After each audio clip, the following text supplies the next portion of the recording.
दोस्तों आज मैं इस होम थिएटर को रिपेयर करने वाला हूँ। इस होम थिएटर में एक प्रॉब्लम आ रही है जिसका सॉल्यूशन आपको इस वीडियो में बताने वाला हूँ। आज मैं अब अपने स्टूडियो पे नहीं हूँ, एक कस्टमर के घर पे हूँ और एक कस्टमर हमारे विवेक भाई जो कि थोड़ा बहुत इलेक्ट्रॉनिक्स का काम जानते हैं। तो इन्होंने पहले इसको देखा और चेक किया। जब इनके समझ में नहीं आया तो उन्होंने मुझे बुलाया और इनके ही घर पर मैं आज काम कर रहा हूँ। तो यहाँ पर होम थिएटर में प्रॉब्लम क्या आ रही है मैं आपको यहाँ पर बताता हूँ। देखिए, ये जो होम थिएटर में अभी करंट प्रॉब्लम आ रही है, सबसे पहले तो इस होम थिएटर में भाई ट्रांसफार्मर की प्रॉब्लम थी, यानी कि ट्रांसफार्मर फूका हुआ था और एक आईसी फूकी हुई थी जो कि यहाँ पर की थी आईसी, ये बेस की। इन्होंने आईसी तो चेंज करी है और साथ ही ट्रांसफार्मर भी यहाँ पर ये चेंज कर लिया है। तो ट्रांसफार्मर इसमें अगर आपके साथ भी प्रॉब्लम आती है तो ट्रांसफार्मर आप 2-3 एम्पियर का लगा लीजिए, नो प्रॉब्लम। अब यहाँ पर जो ट्रांसफार्मर के कनेक्शन होने हैं, देखिए, अगर आप थोड़ा बहुत काम जानते हैं तो पहले वायरिंग का आपको थोड़ा बहुत आइडिया होना चाहिए, या फिर आप वीडियोस देख के आप वायरिंग थोड़ा बहुत सीख सकते हैं। अब ट्रांसफार्मर के जो कनेक्शन थे इन्होंने थोड़ा सा गलत करे, जो कि इसमें दूसरी आईसी चली गई है। अब वो भी बताऊंगा कि इसमें अभी प्रॉब्लम क्या बन रही है अब करंट में। तो ट्रांसफार्मर में जो वायरिंग थी वो गलत होने की वजह से फिर क्या हुआ, जब इन्होंने ऑन किया तो ट्रांसफार्मर ओवरहीट होने लगा और अगर आप देखें तो यहाँ पर से ये गल भी गया है। देखिए, ओवरहीट होने की वजह से गल गया है। तो गलत कनेक्शन होने पर ट्रांसफार्मर शॉर्ट होने लगा। अब यहाँ पर जब मैंने ट्रांसफार्मर के कनेक्शन फ़िलहाल सही किए, उसके बाद देखा तो हीट सिंक में यहाँ पर ये वाली आईसी बहुत ज़्यादा हीट हो रही है, यानी कि जो लेफ़्ट चैनल की आईसी है वो बहुत ज़्यादा हीट हो रही है। बाकी दोनों आईसियाँ कोई हीटिंग का इशू नहीं है, सिर्फ यही आईसी हीट हो रही है।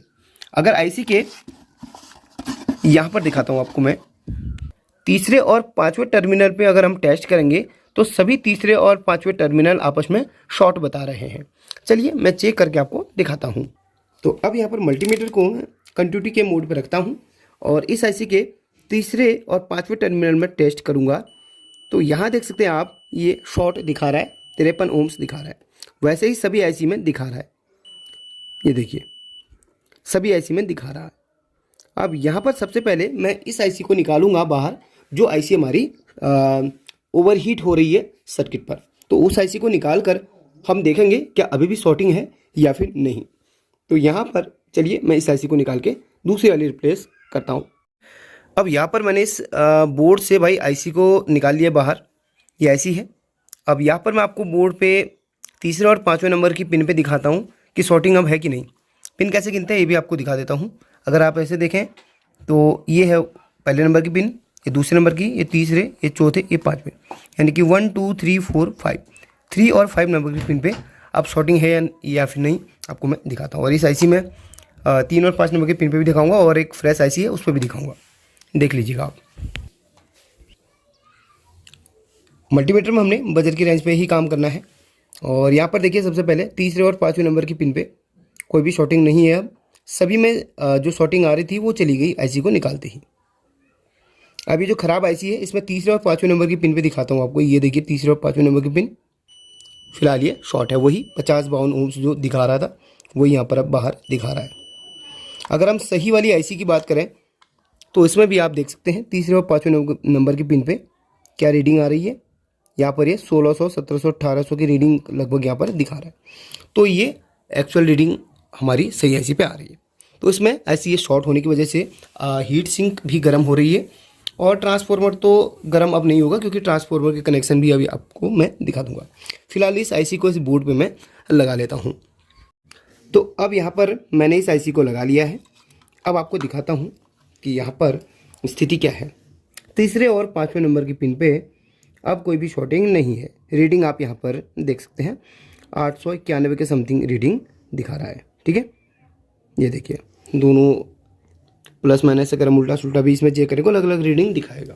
कुछ कैपेसिटर इसके पैरेलल पे लगे हुए तो उसके हिसाब से भी रीडिंग ऊपर नीचे हो सकती है, बट इसमें शॉर्टिंग अब नहीं है। अब बात करते हैं हम, ट्रांसफार्मर कभी ख़राब हो जाता है तो ट्रांसफार्मर की अगर हम वायरिंग नहीं समझ में आ रही है तो हम ट्रांसफार्मर आखिर कनेक्ट कहाँ पर करेंगे। सिंपल सी बात है। अब यहाँ पर क्या होगा ना, आपको ट्रांसफार्मर का जो वायर है वो कनेक्ट कहाँ पर करना है। देखिए 3 वायर ट्रांसफार्मर है 12 0 12, 12 0 12। तो 0 वाला जो होगा यानी कि इसके बीच वाला जो होगा वो आपको इस बोर्ड के ग्राउंड पे कनेक्ट करना पड़ेगा। ग्राउंड से मेरा मतलब है जहाँ जहाँ पे भी आपको ग्राउंड यानी जी लिखा हुआ मिलता है, ग्राउंड आपको ऑडियो इनपुट पे मिलेगा, ग्राउंड आपको स्पीकर पे मिलेगा, ग्राउंड आपको ये जो 6805 का यहाँ पर रेगुलेटर लगा है उसकी बीच वाली पिन पे मिलेगा। तो ऐसा पॉइंट यहाँ पर वो फाइंड करना है जो सभी के ग्राउंड से कनेक्ट हो। सिंपल सी बात है, यानी कि ये जो 0 है वो ग्राउंड से डायरेक्ट कनेक्ट होता है, वो किसी भी रेक्टिफायर के किसी भी पिन पे ये नहीं लगता। ये जिस पे लगता है वो कैपेसिटर में 2 टर्मिनल कैपेसिटर के वहाँ पर कनेक्ट होते हैं प्लस माइनस के। तो यहाँ पर आपने वो फाइंड करना है। तो सिंपल सा एक काम कीजिए, इसको आप बजर के मोड पर रख लीजिए और उसके बाद आपने 6805 रेगुलेटर के बीच वाली पिन पे एक टर्मिनल रखना है और यहाँ पर जिसमें भी बजर आ रहा है उसमें आपने इस ट्रांसफॉर्मर के 0 वाले को कनेक्ट कर लेना है। एक सेकेंड,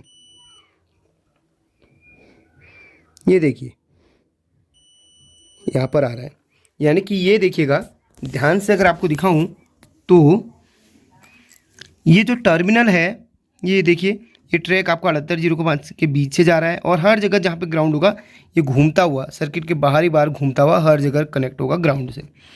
तो आपके 0 वाली वायर यहाँ पर कनेक्ट होगी और ये जो पॉइंट है ना वो कैपेसिटर के 2 पॉइंट से हमेशा कनेक्ट होता है प्लस माइनस से। अगर यहाँ पर देखें ये कैपेसिटर का एक पॉइंट यहाँ पर है, अगर इस तरफ जाएँ तो कैपेसिटर का ये दूसरा पॉइंट है। ये कैपेसिटर का पॉजिटिव है और ये कैपेसिटर का नेगेटिव होगा, इधर पे आप देख सकते हैं, ये देखिएगा। ठीक है, तो ये हो गया हमारा 0 या ग्राउंड का कनेक्शन। अब 12-12 के जो कनेक्शन होंगे वो यहाँ पर होंगे, ये देखिए यहाँ पर होंगे। डायोड के एक एक सिरा यहाँ पर कनेक्ट होगा, एक यहाँ पर है एक यहाँ पर डायोड का बीच वाला।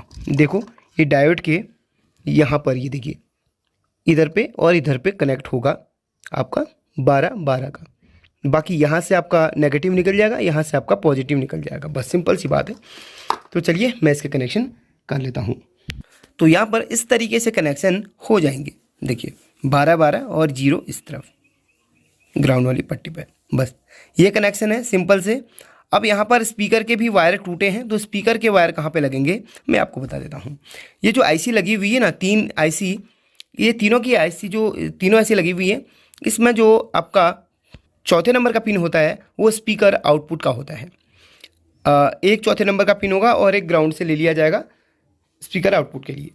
अब आईसी की पिन हम गिनेंगे तो 1 2 3 4, ये जो चौथे नंबर की पिन है ये आपका जा रहा है ट्रैक इस कनेक्टर पे यहाँ पर, और इस आईसी का ये चौथे नंबर का पिन का जो ट्रैक है वो यहीं पर जा रहा है इधर पे। ये 4 पॉइंट्स पे आपके स्पीकर के कनेक्शन होंगे। मैं आपको बता देता हूँ सिंपल सा, 1 2 ये आपका लेफ़्ट का होगा, 1 2 आपका ये राइट का होगा। ठीक है, इन दोनों आपके राइट का स्पीकर लग जाएगा, इन दोनों में लेफ़्ट का स्पीकर लग जाएगा।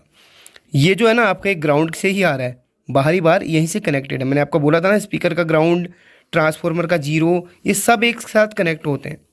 तो ये दोनों आपके स्पीकर के लेफ़्ट के, ये दोनों स्पीकर के राइट के। और ये जो स्पीकर है माफ़ कीजिए, ये जो आईसी है इसका जो चौथा टर्मिनल है वो जिस भी पॉइंट पे जा रहा है या जिस भी यहाँ पर ये कनेक्ट है वहाँ पर ये बेस का लगा हुआ है। देखिए इसका चौथा नंबर का पिन में ये बेस के स्पीकर के लिए जा रहा है, अंदर बेस के लिए। ठीक है, बड़ा सिंपल ये इसकी वायरिंग होती है। मैं आपको डिटेल से वायरिंग बता भी दूंगा, एक वीडियो आपको सजेस्ट करूंगा, कमेंट बॉक्स में देख लेना। बाकी यहाँ पर आपको मैंने बता दिया कि ये ओवरहीट क्यों होता है हीट सिंक आईसी का ख़राब होने पर। ठीक है, सिंपल सा है। अगर आपको वीडियो पसंद आए तो लाइक करके शेयर कर लेना और ऐसी ही वीडियोस देखने के लिए अपने चैनल को सब्सक्राइब कर लेना। Thank you.